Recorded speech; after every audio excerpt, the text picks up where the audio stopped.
What's up, everybody? Welcome back to Awesoming's podcast, where we highlight people pursuing their definition of, you guessed it, awesome. So buckle up and get ready for some more success story adventures and failures from Kentucky's tech and entrepreneur community. Hey everyone, thanks so much for tuning into this episode of the Awesoming podcast. These next two episodes go hand in hand because they are about a local Lexington family, the Perez family. So this first conversation is one that we dug back in the archives and brought back out from June of 2019. I think it was episode number 10 or 11 on our show originally. And the reason we're doing this is to highlight Rob Perez and his background in the restaurant and hospitality industry. Someone with a lot of success, but also someone who has recognized a very significant problem and started a concept called Deviate, which is a second chance employment opportunity. Have seen a lot of lives changed, and we're very, very grateful for what he's done. And the next episode is going to be an interview with his daughter, Sam, because she's written a book about what the Perez family has done. Thank you all for what you're doing. Listeners, make sure you support their business and share a great meal with your family and your friends. And again, we're making Kentucky a better place to live and work. So thanks for tuning in. Hope you enjoy these. Feeling good? Yeah. Awesome. I feel great. Well, hey, Rob, I am beyond excited to have you in our space at Awesome Inc. hanging out today, because it's been great to get to know you over the last, 3 years. Yes, sir. Just run around each other in Lexington and do life with each other. So yeah, for those of you who don't know Rob is the owner of both Saul Good and Dv8 in Lexington, Kentucky, and is a huge effort in social entrepreneurship and just loving people very well. And so, Rob, I think that sums you up pretty quickly. Very kind introduction. Hey, it's also very true. And I'd like to just make sure that everybody knows that I acknowledge my wife as a co-owner as well. Yes, so she is. Just want to make sure that, there's harmony, a little harmony. I love it. Awesome. So, Rob, what's a bit of your background? How did you end up in Lexington or even Kentucky as a whole? And how did you end up getting involved within the entrepreneurial community? I know you have a different avenue, but with social entrepreneurship, what was the causes of that for you?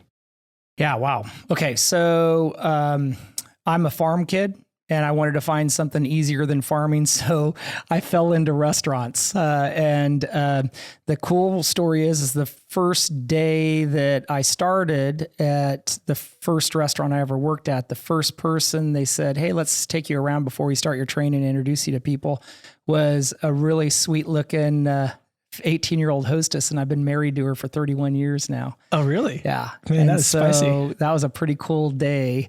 So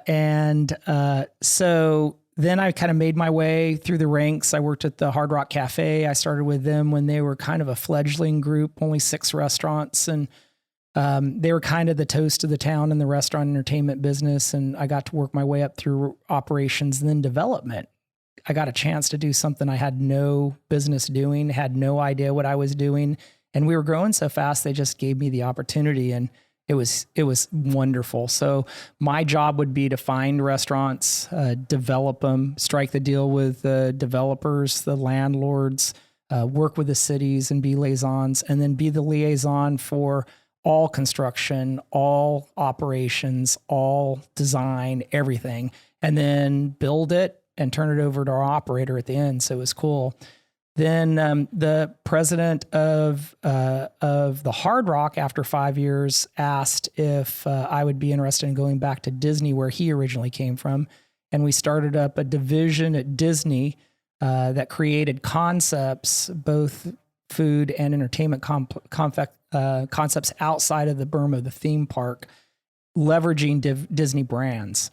And so I was lucky to have dual roles there, both development and operations. Did it for almost 8 years, and it was good, Learned a bunch, but I knew that I didn't want to be in a corporate structure anymore. So 9/11 also happened, changed everything.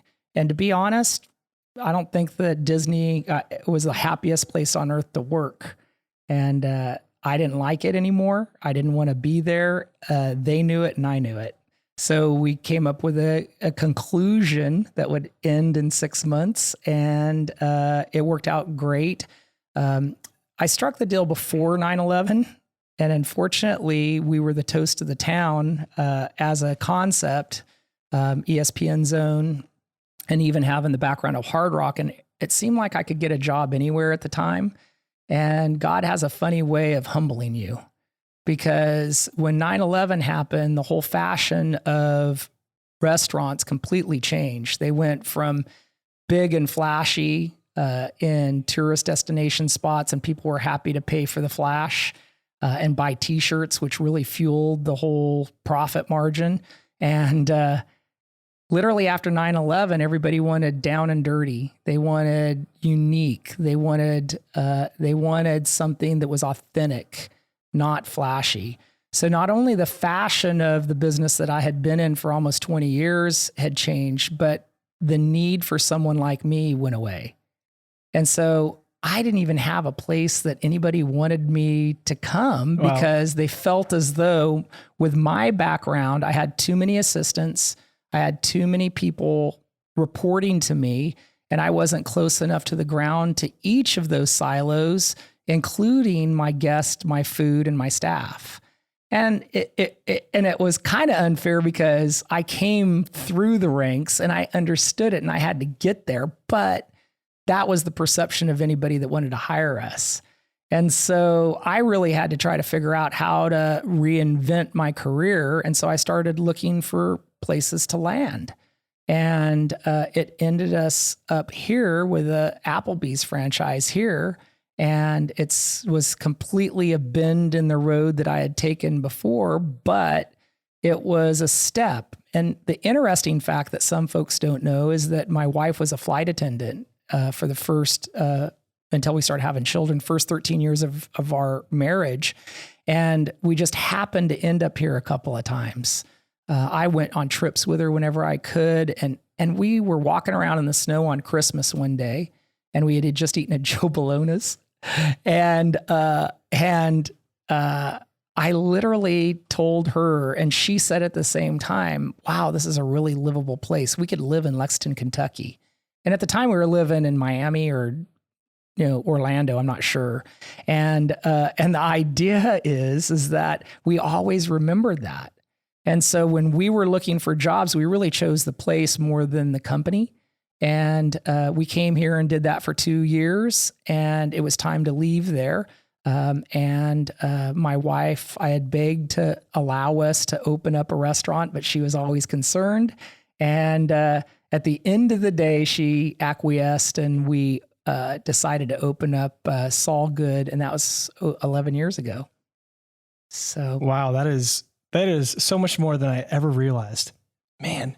Yeah. So real quickly, I want to say that you're well suited. And again, you just touched on it, that you are very immersed in all your different restaurant background. So from your Hard Rock to Applebee's, now to Saul Good and Deviate, what would you say was your very first point of entry into the restaurant world? And on that journey, again, you talked about going from like development to owning restaurants. Where did you initially think you were going to go from your first restaurant, which was Hard Rock? Oh gosh, I just, I mean, when I started Hard Rock, I was in the middle of addiction too. And so it was more of a party than a profession, to be honest. I was always serious about my profession, and I worked really hard. And the cool thing about being a farm kid is you're not afraid to work hard. And the reality of this whole thing is that I feel so lucky to have that farm background and work really hard and know how to work physically hard, that it served me so well in an industry that really is just kind of understanding how to become sophisticated now. So the long and the short of it is that I got a lot of credit for working really hard. And I was lucky enough to have the heredity that helped me think really deeply about things. And so the ability to work hard as a blue collar worker and think hard as a white collar worker really suited me well in the restaurant industry. I can't imagine me being able to do as well in any other, I guess, career. And I mean, I barely have a high school degree. Really? Yeah. Didn't know that. I cheated my way through that too, by the way. And times are different now. Yeah. I love that. Yeah. So you talked about how you were on Christmas, it was Christmas Day, and you were here with your wife, and you're like, wow, Lexington's it's a memorable place. I could see ourselves living here. How did Saul Good formulate? You talked about people didn't want flashy; they wanted something authentic and unique. How did Saul Good, over a decade ago, develop out of a flame plight to Lexington? Great question. Well, we were trying to figure out how to develop something with the name ESPN in it, some entertainment idea. And we were in the Hancock building in downtown Chicago, and we were conducting focus groups with people in Chicago because our focus for the very first whatever ESPN thing we were going to build was going to be in Chicago originally. And we went into really a whole evening of focus groups. And the funny thing is that they got there was 3 separate groups, and they divided it up into unaided questions where they didn't place any perception of what they were doing, just left it completely broadly and asked questions, and then aided questions in the second half. Well, each of the 3 groups unanimously, when there was an unaided question like, so tell me what would work best in Chicago? What kind of restaurant, what kind of entertainment complex would work best in Chicago? And as loudly and as quickly and as definitively as possible, every single person says, oh, whatever you do, don't do a sports bar. Don't do anything to do with sports. And they kept on drilling down, and everybody that's there that's trying to open up something that's a sports concept is all deflated. And it gets worse. I mean, it was like, hey, sports concepts are completely ubiquitous. I mean, Chili's, Fridays, everybody is a sports bar. And so don't do that. Well, buyers are liars. So the second half of this is that they said, okay, now what kind of what kind of restaurant or entertainment complex do you think Chicago's ready to have if it had the name ESPN attached to it? Then it wasn't anything but positive, mainly from the men. The women were kind of lukewarm still. And I realized that the women were more focused on really not having a sports bar in the first part of the focus group.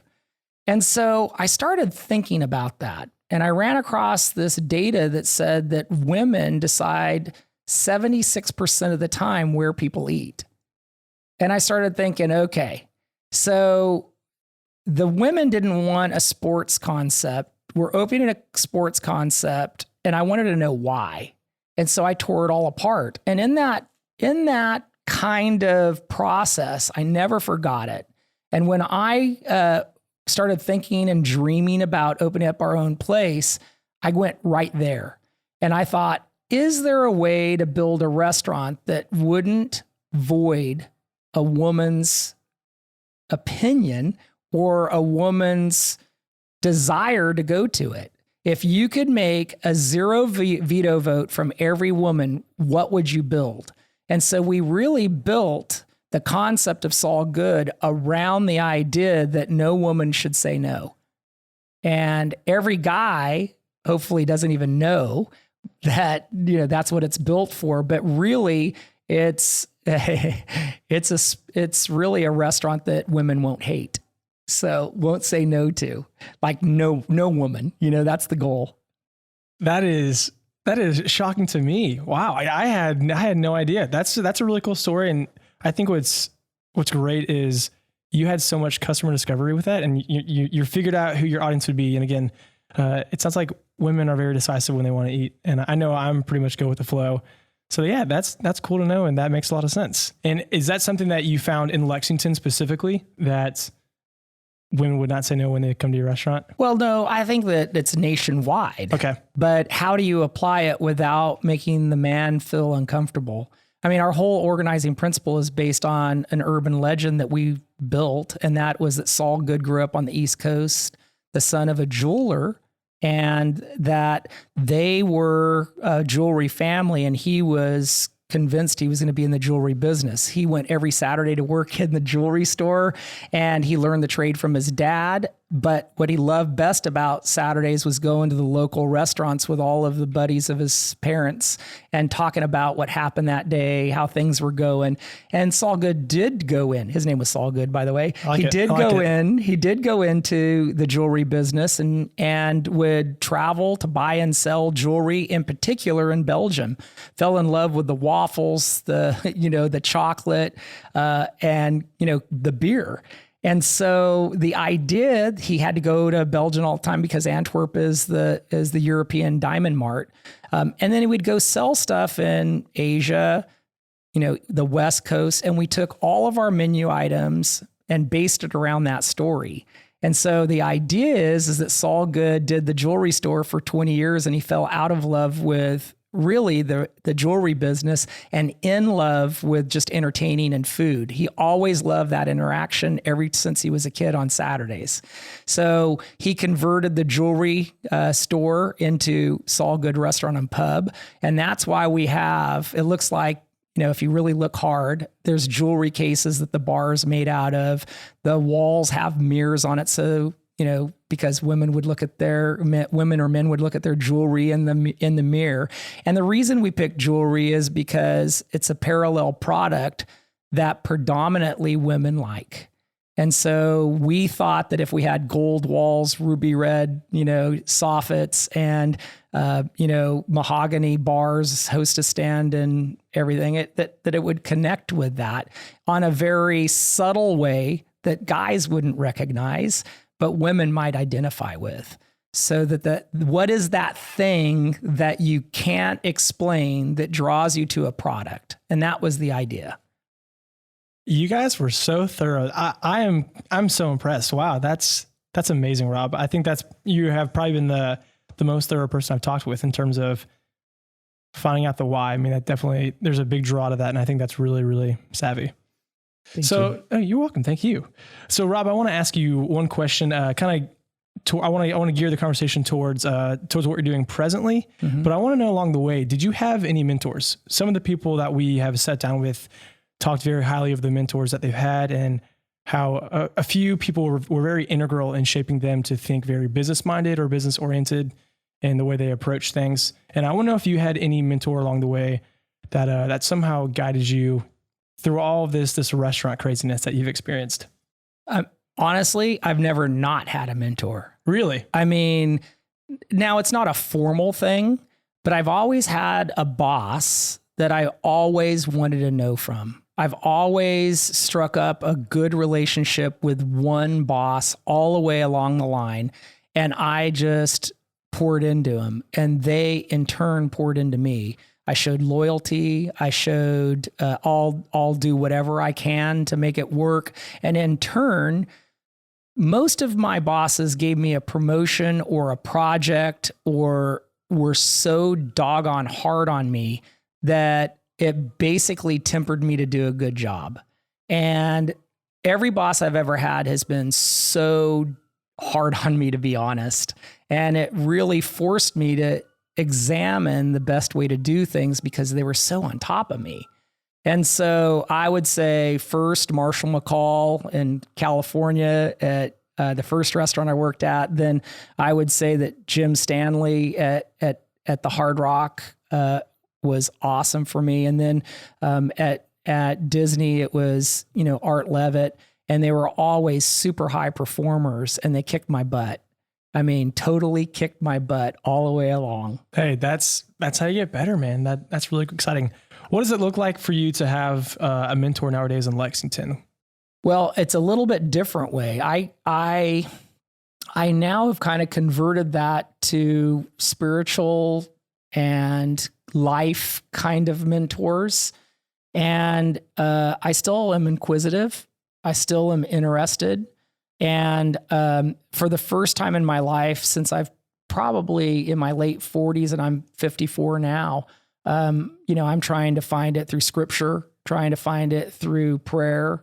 And I'm trying to learn, from the Word of God. And so I do a little bit less of the physical person, but I try to get it from as many people as I possibly can. And I never stop asking questions and, hey, can you help me think about this? And hey, can you help me collaborate with this? And then I'm just a sponge on how they do it, why they do it, what do they think?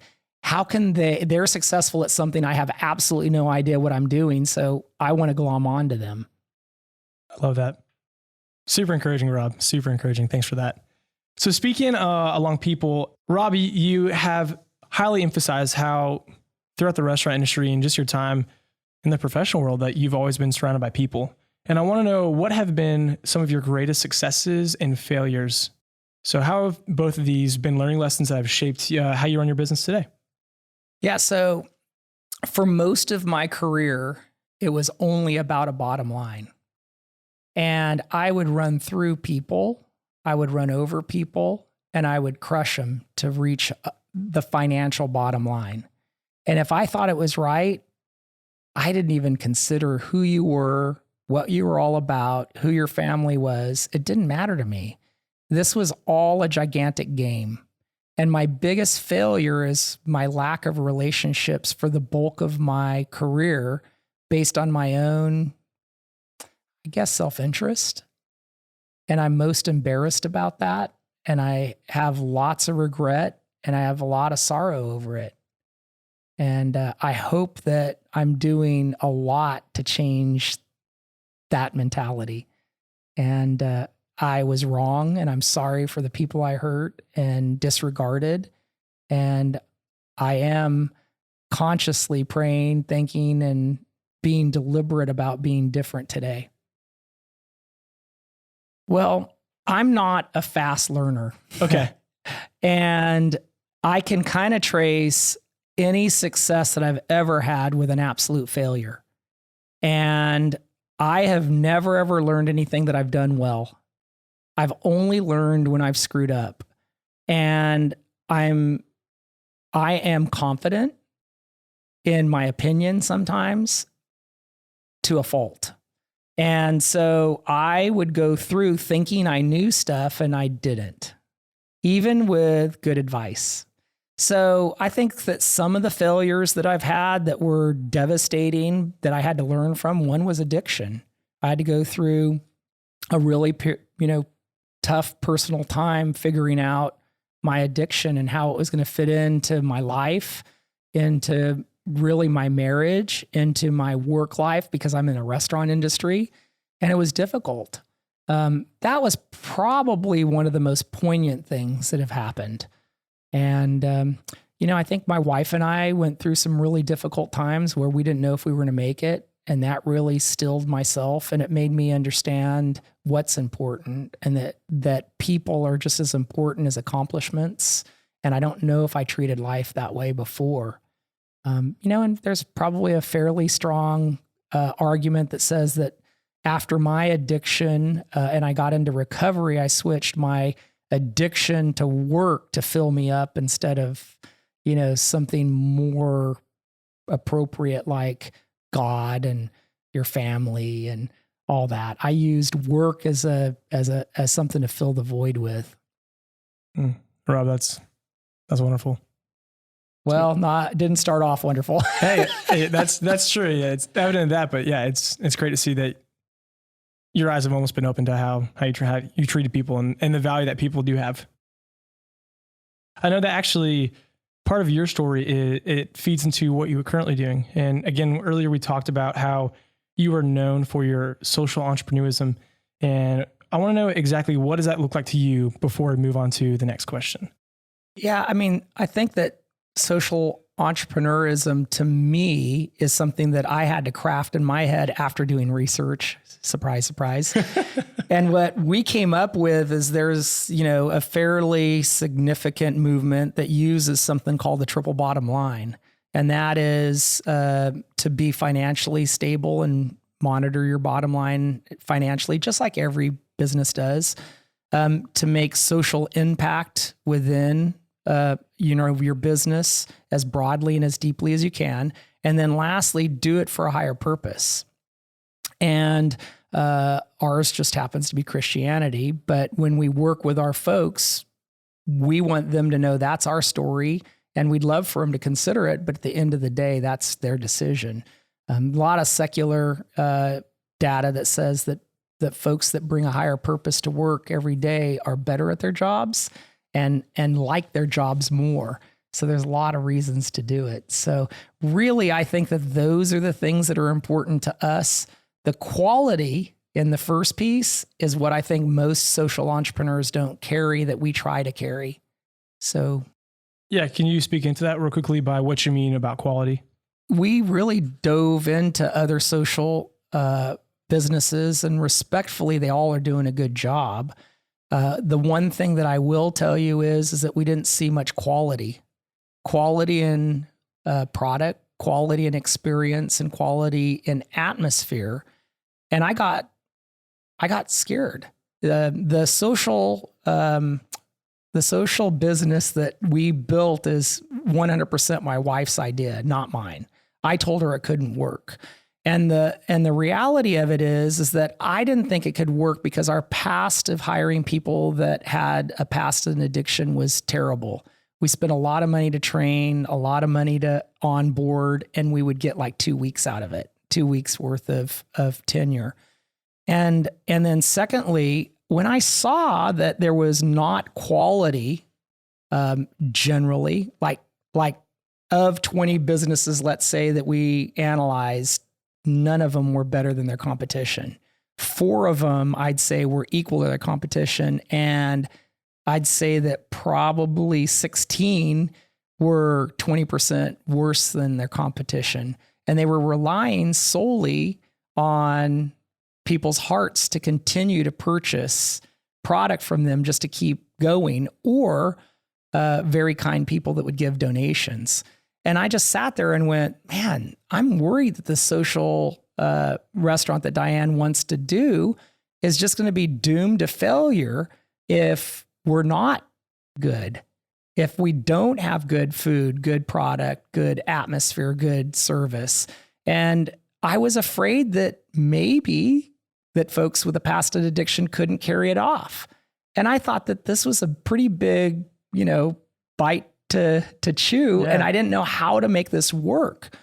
And so Diane used really 4 or 5 major themes with me to convince me that we should do it, even if we lost everything. Well, I agreed to do it after she really pushed and challenged me. But in the back of my head, I realized that I couldn't run something that was going to teach someone how to get fired by being average, or even worse, below average. It was our obligation to try to figure out how to be 20% better than our best competition. At least that's our goal. And so our hope is that when the folks leave, they're going to understand specifically, how can my performance at work, how can I build relationships at work that earn me a raise, that earn me a promotion, that keep me sustainably employed for the rest of my life, and get the connection. And that's what we wanted to do. That was really important to us. Well, Rob, as your friend, I can validate that your food is excellent, and the atmosphere, the quality, the people you employ, they're really great. And so I always enjoy coming, either if it's with my friends or on a date or with my family, to any of your restaurants. It's always a pleasure. So hope you know that many people think that. You're very kind. Well, I'm very truthful as well. Thank you.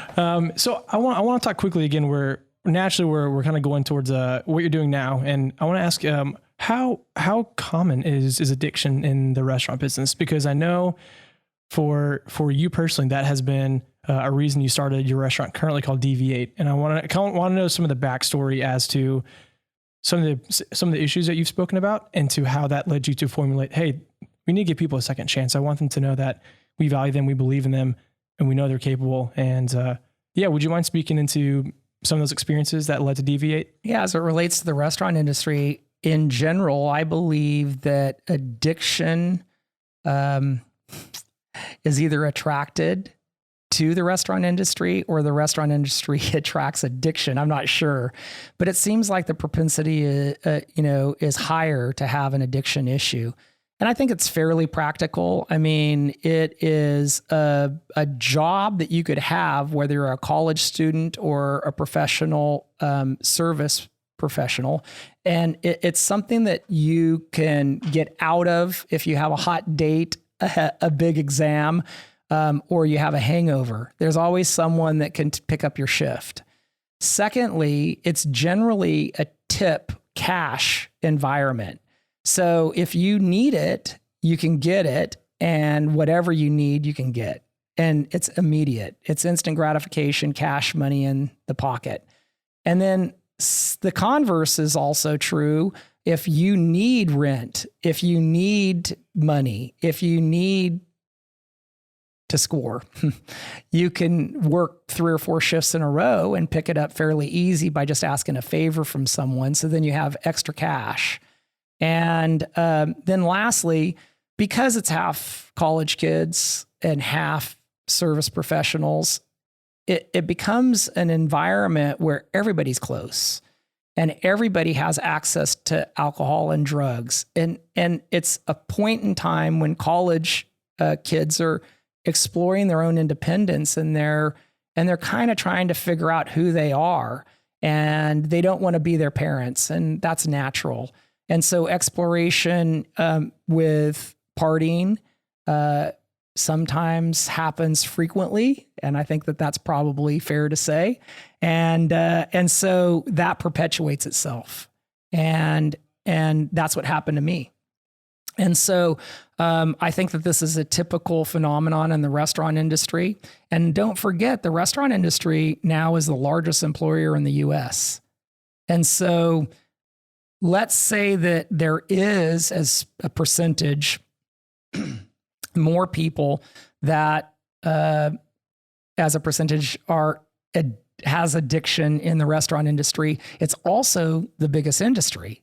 So that's kind of, sobering, excuse the pun, to contemplate. So yeah, I think it's prevalent. It sounds like you know more of that than I ever will. Wow, that's and you've had to walk through that yourself and also work through that. And again, how did all this lead to the restaurant you founded alongside some wonderful people and your wife, Deviate? Well, Diane, again, used levers to convince me. She says the restaurant industry has a problem. At the time when she started kind of pushing me, we had lost 12 people to addiction. Now we've lost 16 in 3 restaurants in 11 years. Or I'm sorry, 4 restaurants now in 11 years. And so she was saying like, hey, look, you stood on the backs of these people and profit on them. Why don't you do it? I mean, she got down on me. And I kept on saying no because of what I'd mentioned before. Then the best server we ever had, we caught doing heroin in our bathroom. And we built a relationship around her, gave a second chance to her, but didn't know how to manage someone in recovery and didn't know how to validate it. It led to us finding out that she was still doing heroin after 7 months, and we'd become friends with her. And we again let her go. She went to rehab. 6 months, extensive, detox, behavior modification, therapy, and in, really a big inpatient push to try to help her get her head right. She went out and got a job. She got one right away because she was special, incredibly special, still is. And she got a job at a fancy urban supermarket, and they let her go because she had a background that had drug possession and a shoplifting. And so that was heartbreaking. And Diane goes, look at how our society eliminates opportunity for someone that has made a mistake. Automatically and systematically, employers in America don't ask anybody about their addiction. They just don't interview them because they have a gap in their employment history. And she says, if they knew that she had gone through rehab, would they give him a chance? But we aren't even hardwired today to even think about that question. We don't contemplate it. And it's funny, we don't really contemplate recidivism. And I mean recidivism with people going back to addiction from recovery. And we don't really consider our role when it comes to recidivism, people going back to prison. Why wouldn't we understand that we're part of the problem? Because once they're released, the jail cell wall doesn't go away. The jail cell wall is now invisible, but it goes in front and in between the person that's trying to apply for a job and the boss. It goes in between the person that's trying to get an apartment and the person that's going to rent them an apartment. It goes in front of the person that's trying to vote, right? I mean, if you can't get a job, you can't get an apartment, you don't have any representation, why wouldn't you go back to that way of life and end up back in prison? If there's no hope, there's no hope. Man, Rob, I'm so glad that you are making a change, and it's very evident that this is something so important to you and your family. And I think it's beautiful that you guys are giving people that second chance. And I know that's the mission of Deviate, and you are giving people who have, relapsed or been in jail a chance to come to work, because everything you're saying is right. We often as people drop the ball over and over again with willing to reach out our hand and help someone when it's tough, when it's dirty, when it's unattractive. And I understand exactly your thought there. I had a friend who had some substance issues, and they had to go to rehab, and it was a difficult journey, just willing to not want to give up on them, honestly. And I know that we had some tough conversations about a year and a half ago when they were walking through some of this. And sometimes when you don't know what to do, you do nothing. Mm-hmm. And you're more afraid of being vulnerable and helping them. So, man, I'm so appreciative, and I know many people are for what Diane and you do. Mm. Yeah, so, thank you. Thank you, and it's great. So, if you guys haven't been to either Saul Good or Deviate, I would highly encourage you to go. They have some wonderful people there, and it's a place where it's very life-giving. I think that's one thing that's most enjoyable about your establishments is they're life-giving, if it's through good food or conversation. Rob, if you could travel back in time, knowing what you know now at 54, what's one thing you would tell your 25-year-old self that would be beyond helpful? I think that I would tell the 25-year-old Rob that he's not the center of the universe, that there's a God that would love him if he would let God love him. And I couldn't get out of the rut of trying to be in control and trying to run my life and trying to run everybody around me. And it was exhausting. And I wish I would have had way more faith at 25. I know it's very easy to get caught up in your world when you're running a company. It's your pride and joy, and you're the head honcho. I know it's very easy to get wrapped in and keep your focus directly on you and making sure that the lights are on, you're paying bills, people, again, you're on people are on your back, excuse me. And so, yeah, it's very easy to get wrapped up in, I understand that.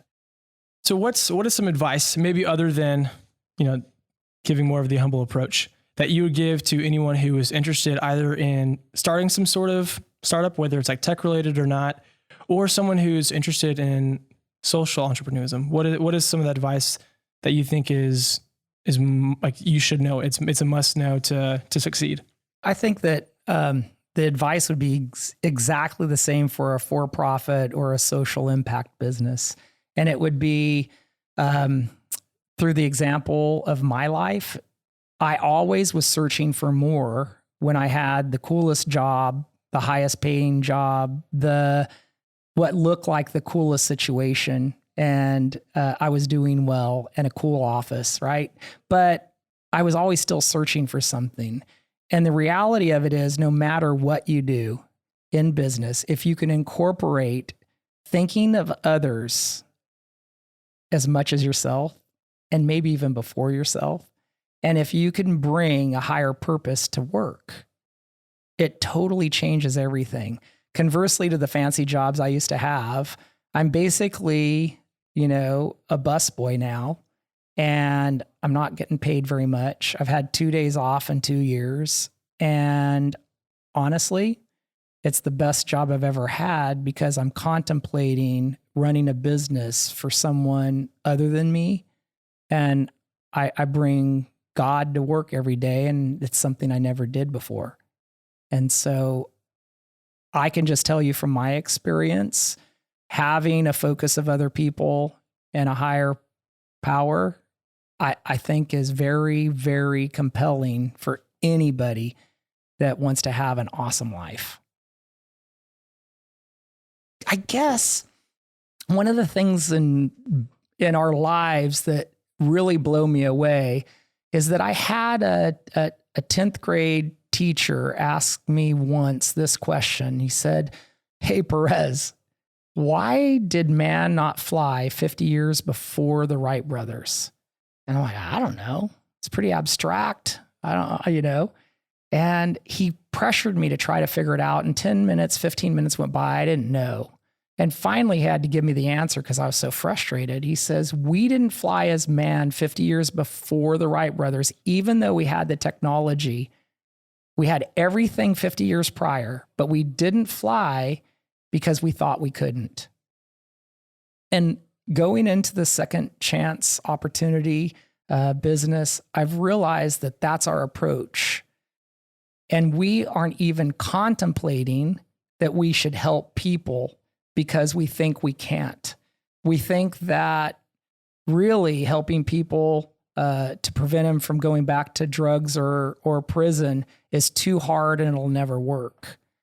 And the connection that really makes the difference is not transactions like giving money or going to Thanksgiving dinner and serving the homeless. It's really, really about relationships. The only hope we have as a society is to stop a second and literally get our hands dirty, screw up our schedules, and just have a relationship with someone that needs it. Because most of these folks hadn't had a good parental experience, where they chose to drug during the middle of the formative years where they were trying to learn how to be independent. And I would just try to ask your audience to contemplate what we can do instead of what just is impossible, and try to do it for people and incorporate that relationship model into everybody's corporate culture. And I challenge you to stop worrying about recycling things like cans and paper and start repurposing people and having relationships. That's great. Rob, thanks so much for joining us today. We really appreciate it. My pleasure. Thank you. Well, that's it, guys. Thank you so much for checking out this episode of Awesomings Podcast.